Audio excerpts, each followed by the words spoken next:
On peut imaginer une autre méthode, innovante et beaucoup plus écologique, pour éliminer les nids de chenilles processionnaires. Actuellement, de petits drones destinés à la photographie et à la vidéo aérienne sont commercialisés par plusieurs dizaines de fournisseurs internationaux. Ils sont légers, faciles à transporter et très bien équipés avec des capteurs multiples, des logiciels sophistiqués très puissants.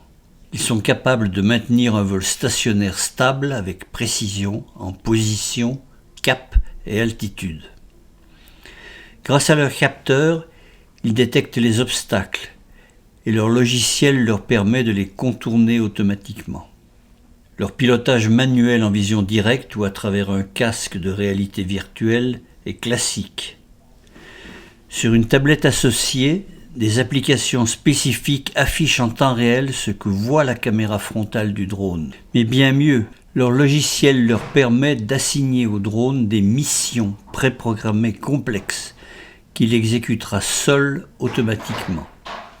Ces drones dits de loisirs fonctionnent selon plusieurs modes, dont certains dits intelligents, avec lesquels ils peuvent identifier automatiquement certaines cibles et les suivre automatiquement.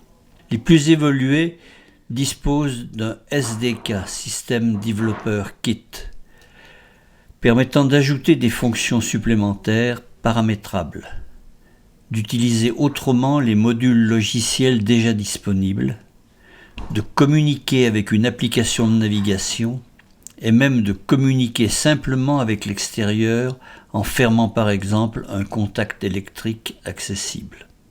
Tous ces drones qui ne sont pas destinés à emporter un outil peuvent néanmoins embarquer une charge importante, de l'ordre de la moitié de leur propre poids, voire plus, à condition de rester dans les limites de centrage où un vol stationnaire stabilisé reste contrôlable par leur pilote automatique.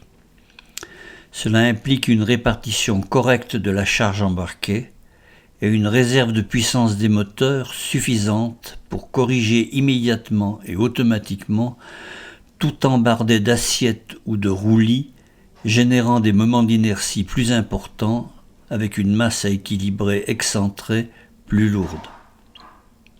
Dans un nouveau mode de fonctionnement intelligent, entièrement automatique, un tel drone portant un outil embarqué devient un véritable robot qui peut, tout seul, sans grand risque de crash, se rapprocher lentement d'un arbre au lieu de chercher à l'éviter, identifier facilement sur cet arbre une grosse tache blanche, un nid de chenille processionnaire, en faire sa cible et amener son outil embarqué au contact de la base de cette cible pour qu'il s'accroche à la branche qui porte le nid et la coupe automatiquement. C'est sur la base de ces réflexions que nous avons imaginé un robot d'échenillage, avec un automate embarqué sur un petit drone déjà existant, ou beaucoup mieux, intégré et inclus dans la conception d'un petit drone spécialisé. Ce robot trouve tout seul le nid de chenille processionnaire qu'on lui a désigné, et il s'en approche automatiquement jusqu'à le toucher. Il s'accroche à la branche supportant ce nid et la coupe automatiquement, puis se décroche de la branche et revient seul, toujours automatiquement, à sa base de départ.